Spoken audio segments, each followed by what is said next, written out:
नहीं नहीं, मैं दिल्ली के अंदर नहीं हूँ, लेकिन हाँ, दिल्ली के अंदर रहने वाले लोगों के हालात ऐसे ही हैं। वापस से वहाँ पर ऑड इवन रूल लाया जा रहा है और स्कूल के अंदर जो विंटर ब्रेक्स हो रहे हैं उनको प्रीपोन कर दिया गया है, जल्दी किए जा रहे हैं, ताकि जो स्कूल के बच्चे हैं वो घर के अंदर ही रहें। और अब सुप्रीम कोर्ट का कहना है कि जो पूरा इशू है दिल्ली पॉल्यूशन का, इसको एक पॉलिटिकल बैटल ना बनाया जाए। और वो स्ट्रेस कर रहे हैं कि दिल्ली की ये जो चोकिंग एयर क्वालिटी है ये रिस्पॉन्सिबल है for the murder of people's health. और कोर्ट का मानना है कि क्योंकि ये जो पराली जलाई जाती है हरियाणा और पंजाब के अंदर, ये की फैक्टर है behind the massive spike in Delhi's air pollution. लेकिन ये जो पूरा इशू है इसे अकेला दिल्ली नहीं सुलझा सकता, क्योंकि इसके अंदर बाकी स्टेट्स का भी काफ़ी कंट्रीब्यूशन है, जैसे कि उत्तर प्रदेश, राजस्थान, हरियाणा, पंजाब एंड दिल्ली। तो इन सभी स्टेट्स की गवर्नमेंट को जो है एक साथ बैठ के कुछ सॉल्यूशन निकालना चाहिए, ताकि वो स्टबल बर्निंग को, यानी जो पराली जलाई जाती है, उसे रोक सके। क्योंकि सुप्रीम कोर्ट का मानना है कि इस ऑड इवन रूल से ज़्यादा फर्क नहीं पड़ने वाला, क्योंकि ये मेजर कंट्रीब्यूटर है ही नहीं। जो मेजर कंट्रीब्यूटर्स हैं, सबसे पहले तो है स्टबल बर्निंग, जो पराली जलाई जाती है। इसके अलावा जो कंस्ट्रक्शन हो रहा है, वहाँ पर जो इंडस्ट्रीज़ हैं वो काफ़ी बड़ा रोल प्ले करती हैं, जिसके बारे में जो गवर्नमेंट है वो कुछ भी नहीं कर रही है। क्योंकि हर साल इन मंथ्स में, यानी ये अक्टूबर नवंबर में स्टार्ट हो जाता है और दिसंबर जनवरी तक रहता है, तो दिल्ली की जो एयर क्वालिटी होती है इन मंथ्स में बहुत ही ज़्यादा ख़राब हो जाती है। और अभी पिछले कुछ दिनों से जो वहाँ की एयर क्वालिटी है वो 400 प्लस की रेंज में रह रही है। आज हालात ये हैं कि सुबह 6 बजे से 12 बजे तक जो एयर क्वालिटी है वो बहुत ही ख़राब है। जब इसके बारे में दिल्ली के chief athletics coach Dinesh Rawat से पूछा गया तो उनका कहना था कि इस पूरे इशू से ना सिर्फ एल्डरली लोग, बल्कि जो एथलीट्स हैं, जो स्पोर्ट्स पर्सन्स हैं, वो भी अफेक्टेड हैं। वो ढंग से अपनी ट्रेनिंग भी नहीं कर पा रहे हैं फॉर दी अपकमिंग टूर्नामेंट्स, क्योंकि उनमें से काफ़ी सारे लोगों को ब्रीदिंग इश्यूज़ हैं, बर्निंग सेंसेशन हो रहे हैं आइस में। इस वजह से जो उनकी ट्रेनिंग है वो मॉर्निंग में तो अब पॉसिबल ही नहीं है और सिर्फ एक सेशन किया जाता है इन द इवनिंग। अब इतने हाई AQI की वजह से जो दिल्ली के लोग हैं वो अपना फंडामेंटल राइट भी एक्सरसाइज नहीं कर पा रहे हैं। जी हाँ, हम सबके पास ये फंडामेंटल राइट है, right to live in a pollution free environment, और ये राइट हमें गिवन है under article 21 of the Indian constitution. लेकिन क्योंकि वहाँ की एयर क्वालिटी इतनी ख़राब है, तो ऑब्वियसली कोई भी पर्सन जो है पॉल्यूशन फ्री एनवायरनमेंट में नहीं रह रहा है। ऐसे हालात देखते हुए गवर्नमेंट ने वापस से जो ऑड इवन रूल है उसे लागू करने का फैसला लिया है, यानी वो 13 नवंबर से 20 नवंबर तक रहेगा। इसके अलावा जो स्कूल्स हैं उनके अंदर जो विंटर ब्रेक्स होते हैं उन्हें प्रीपोन कर दिया गया है। बट ऐसे एक्शंस हर साल इन मंथ्स के अंदर लिए जाते हैं। क्या हमारे पास बस यही सॉल्यूशन है? क्यों जो हमारी गवर्नमेंट है वो कोई भी परमानेंट सॉल्यूशन नहीं ढूंढ रही है? सो आज के हमारे वीडियो में हम इन्हीं सॉल्यूशंस के बारे में बात करेंगे। ये जो पॉल्यूशन और एयर क्वालिटी की प्रॉब्लम है ये सडनली अक्टूबर नवंबर में नहीं आ जाती है, ये साल भर होती है, एग्जिस्ट करती है, लेकिन ये हमें दिखती तब है, विजिबल तब होती है, और तभी जो गवर्नमेंट है वो जागती है। अब इसके रीजंस क्या हैं?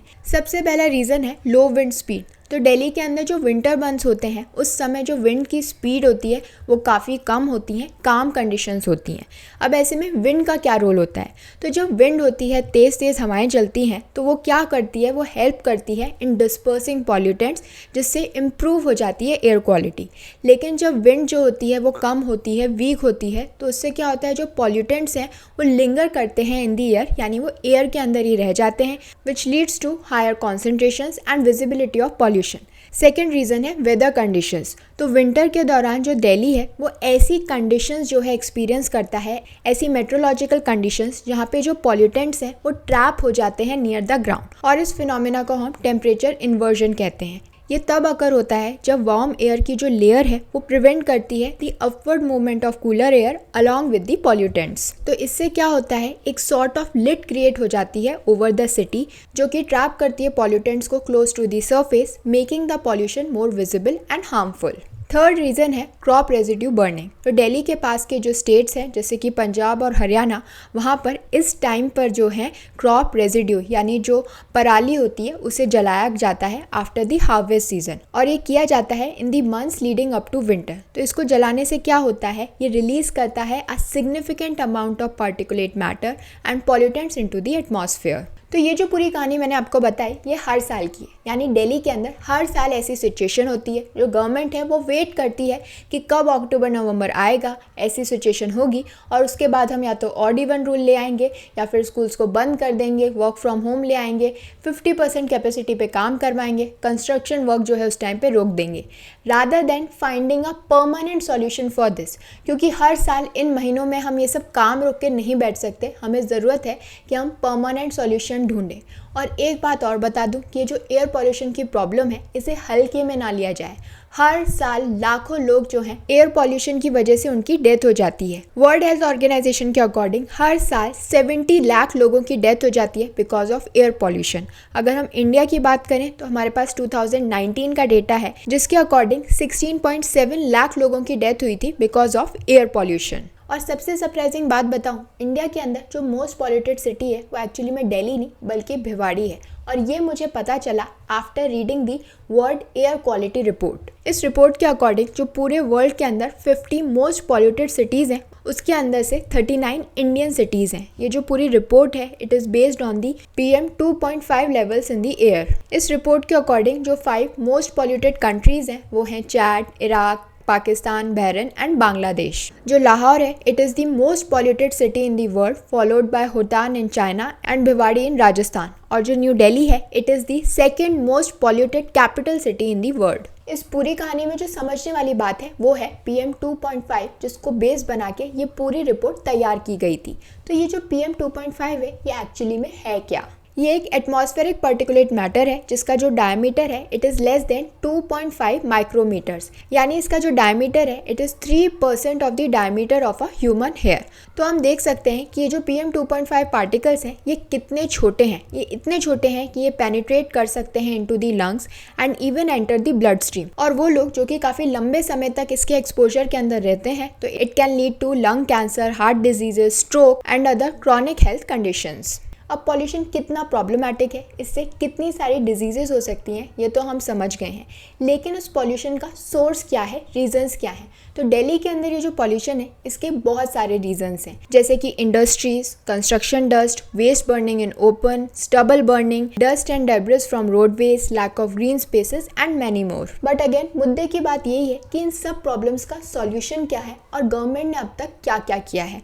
तो अब हम समझ लेते हैं कि इन सब प्रॉब्लम्स के लिए हमारे पास क्या क्या सॉल्यूशन इस समय अवेलेबल है और हम उन्हें कैसे एनफोर्स कर सकते हैं। तो जो सबसे पहला सॉल्यूशन अवेलेबल है वो ये है कि जो जीरो एमिशंस है इसको हम ह्यूमन राइट से कनेक्ट कर दें। इसका मतलब ये है कि ये जो एयर पॉल्यूशन की प्रॉब्लम है इसको ज़रूरत है कि इसे रिकॉग्नाइज किया जाए as a human right issue rather than an environmental challenge. और इसीलिए ज़रूरत है कि हम इस पूरे इशू को जो है लिंक कर दें with the mission of net zero emission by 2070। जो यूनाइटेड नेशंस जनरल असेंबली है उन्होंने भी एक रेजोल्यूशन को पास किया है जिसके अंदर वो रिकॉग्नाइज कर रहे हैं the right to a clean, healthy and sustainable environment as a human right. Next solution है ग्रीन ट्रांजिशन फाइनेंस। तो हमें ज़रूरत है कि हम एक ऐसा फाइनेंशियल आर्किटेक्चर क्रिएट करें जो कि मोबिलाइज करेगा प्राइवेट फाइनेंस को for clean air solutions in India, क्योंकि इंडिया के अंदर जो ग्रीन सेक्टर्स हैं जैसे कि clean energy and E mobility वो ऑफर करते हैं टेंजिबल सॉल्यूशंस ताकि जो एयर क्वालिटी है उसे इम्प्रूव की जा सके। Third option is bio enzyme PUSA। तो ये जो बायो एंजाइम है जिसको हम PUSA के नाम से जानते हैं इसे डेवलप किया है इंडियन एग्रीकल्चर रिसर्च इंस्टीट्यूट ने, जो कि बेसिकली एक सॉल्यूशन है टू स्टबल बर्निंग। क्योंकि उनका कहना है कि जैसे ही इसे स्प्रे किया जाएगा तो ये जो एंजाइम है ये स्टबल को डीकम्पोज करने का काम चालू कर देगा विद इन 20 to 25 डेज। तो इससे क्या होगा, ये जो स्टबल है वो मैन्योर के अंदर कन्वर्ट हो जाएगी जो कि फर्दर सॉइल को इम्प्रूव करेगा। And fourth option is readymade concrete for construction. तो कंस्ट्रक्शन से जो डस्ट होती है it is a major contributor to the pollutants in air, और इसी की वजह से जो नीति आयोग है उसने सजेस्ट किया है कि हम क्या यूज़ करें, रेडीमेड कॉन्क्रीट यूज़ करें जो कि मिनिमाइज करेगी environmental impact of building activities. अब हम बात कर लेते हैं स्टबल बर्निंग की, क्योंकि सुप्रीम कोर्ट का मानना है कि ये जो स्टबल बर्निंग है ये की फैक्टर है इन दी दिल्ली पॉल्यूशन। तो सबसे पहले हम समझ लेते हैं कि स्टबल बर्निंग आखिर की क्यों जाती है, स्टार्ट कैसे हुई थी। तो इसे स्टार्ट किया गया था 1960 से 70s के बीच में, जब इंडिया ने इंट्रोड्यूस किए थे काफ़ी सारे measures as a part part of its green revolution, ताकि वो अपनी राइजिंग पॉपुलेशन को फीड कर सकें। अब ये जो स्टबल है, जो पराली है, इसे इसीलिए जलाया जाता है ताकि जो पैडी क्रॉप्स हैं, जो उसका रेजिड्यूज है, जो भी बचा हुआ है, उसे हटाया जा सके फ्रॉम द फील्ड और उसके बाद नए सिरे से जो वीट है, जो गेहूं की फसल है, उसे बोया जा सके। अब ये जो पूरा प्रोसेस होता है, ये कब होता है? In the last week of September to November. लेकिन अब आप लोग सोच रहे होंगे कि ये जो पराली है, ये जो रेजिड्यू है, इसे जलाया क्यों जाता है? क्योंकि सारी प्रॉब्लम तो यही है कि रेजिड्यू को जलाया जाता है और उसके जलने से जो है ये पॉल्यूटेंट्स जो है हवा के अंदर जाते हैं। इसे जलाने का रीज़न ये है क्योंकि जो ऑलरेडी क्रॉप है जिसका रेजिड्यू बचा है और जो हमें नई क्रॉप जो है उसे सो करना है, जो नई क्रॉप है जिसे बोना है, उसके बीच के अंदर जो टाइम पीरियड है वो काफ़ी कम है। यानी 3 to 4 वीक्स का ही टाइम मिलता है फार्मर्स को जब ये वो पूरा प्रोसेस ख़त्म कर सकते हैं। क्योंकि गेहूं की जो फसल है जिसे बोया जाता है, अगर उसे बोने में डिले किया गया तो इससे क्या होगा, गेहूं की जो फसल है उस पर असर होगा, वो अच्छे से नहीं हो पाएगी। और पैडी क्रॉप की हार्वेस्टिंग और वीट क्रॉप की जो सोइंग है उसके बीच में जो टाइम की विंडो है, it is just 2 to 3 weeks. तो जो फार्मर्स हैं उनके पास बेस्ट सॉल्यूशन क्या बचता है कि जल्दी से जो रेजिड्यू बचा है इसे जला दो ताकि वो अपनी नई फसल को बो सकें। अब जब ये पराली जलाई जाती है तो उस समय काफ़ी सारे जो टॉक्सिक पॉल्यूटेंट्स हैं वो एयर के अंदर एमिट होते हैं, जिसके अंदर काफ़ी सारी हार्मफुल गैसेस होती हैं, जैसे कि carbon monoxide, methane and volatile organic compounds. तो ये जो सारे पॉल्यूटेंट्स होते हैं वो डिस्पर्स हो जाते हैं सराउंडिंग्स के अंदर और इवेंचुअली अफेक्ट करते हैं एयर क्वालिटी को, लोगों की हेल्थ को, जिससे क्या होता है, एक थिक ब्लैंकेट ऑफ स्मॉग जो है वो बन जाता है। इसके अलावा ये सॉइल की फर्टिलिटी पे भी अफेक्ट डालते हैं, क्योंकि जो सॉइल होता है जब उस पर पराली जलाई जाती है तो वो लेस फर्टाइल हो जाता है और उसके जो न्यूट्रिएंट्स हैं वो डिस्ट्रॉय हो जाते हैं। क्योंकि ये जो स्टबल बर्निंग है ये काफ़ी ज़्यादा हीट जनरेट करती है जो कि पेनिट्रेट होती है इनटू द सॉइल, जिससे जो सॉइल इरोजन है वो बढ़ जाता है। इसके अलावा जो यूजफुल माइक्रोब्स हैं या फिर मॉइस्चर है वो भी कम हो जाता है। तो ये जो स्टबल बर्निंग है ये क्या है, क्यों होती है और इसका यूज़ क्या है, ये तो हम समझ गए, साथ साथ प्रॉब्लम्स क्या हैं वो भी समझ गए। बट सॉल्यूशन क्या है? अगर जो फार्मर है, जो किसान है, वो पराली को ना जलाए तो फिर क्या करे? क्योंकि जो हमने एंजाइम POSA की बात की थी पहले इस वीडियो के अंदर, उसके अंदर क्या था कि 3 से 4 हफ्ते वो लेगा जिससे वो जो ये रेजिड्यू है उसे डिकम्पोज करेगा ताकि उसे मैन्योर बना सके।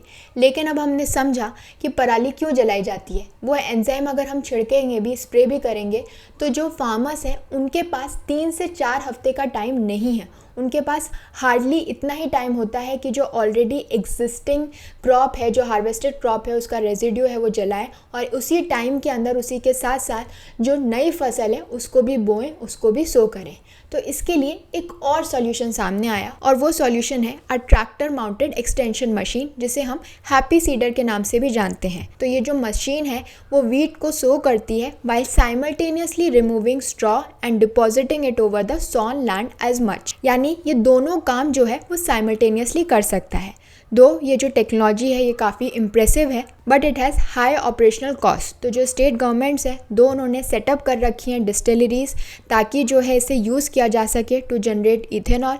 लेकिन जो फार्मर्स हैं उन्हें कॉस्ट बेयर करनी पड़ती है of collecting, baling and transporting the residue. So हम देख सकते हैं कि फार्मर्स के पास अभी भी जो चीपेस्ट ऑप्शन अवेलेबल है वो है स्टबल बर्निंग। तो अब इसके अंदर रोल आ जाता है गवर्नमेंट का कि वो पूरी कोशिश करें कि ये जो पूरी टेक्नोलॉजी है वो फार्मर्स को काफ़ी चीप रेट पे प्रोवाइड की जाए ताकि ये जो स्टबल बर्निंग का ऑप्शन वो चूज़ करते हैं वो चूज़ ना किया जाए, because it is very harmful for the city, for the people living in the city. कितने लोग जो हैं हर साल एयर पॉल्यूशन की वजह से मर रहे हैं। तो इट्स बेटर कि जो गवर्नमेंट है वो चीप रेट्स पे ये फैसिलिटी, ये जो टेक्नोलॉजीज़ है वो फार्मर्स को प्रोवाइड करे। अब हम बात कर लेते हैं उन मेजर्स की जो कि गवर्नमेंट ने अब तक लिए हैं, जिसके अंदर से सबसे पहला मेजर जो है वो है ग्रेडेड रिस्पॉन्स एक्शन प्लान। तो ये जो स्टेप गवर्नमेंट ने लिया था it was taken after the order of the supreme court in the case of MC Mehta versus union of India. इस केस के अंदर ये कहा गया था कि जो गवर्नमेंट है वो एक ग्रेडेड रिस्पॉन्स एक्शन प्लान जो है उसे प्रिपेयर करे for implementation under different air quality index categories, namely moderate and poor, very poor and severe. इसके अलावा there is a national clean air programme. तो इस प्रोग्राम का गोल है कि रिड्यूस किया जाए the concentration of course and fine particles in the atmosphere bye at least 20% by the year 2024 और उसके बाद इसे कंपेयर किया जाएगा with 2017। So this was all about Delhi pollution and its solution. अगर आपके पास भी कोई सॉल्यूशन है या फिर प्रॉब्लम है तो हमारे साथ कमेंट बॉक्स में शेयर कीजिए, और ऐसे ही और भी इंटरेस्टिंग वीडियोस के लिए हमारे चैनल को लाइक, शेयर एंड सब्सक्राइब करें। Thank you.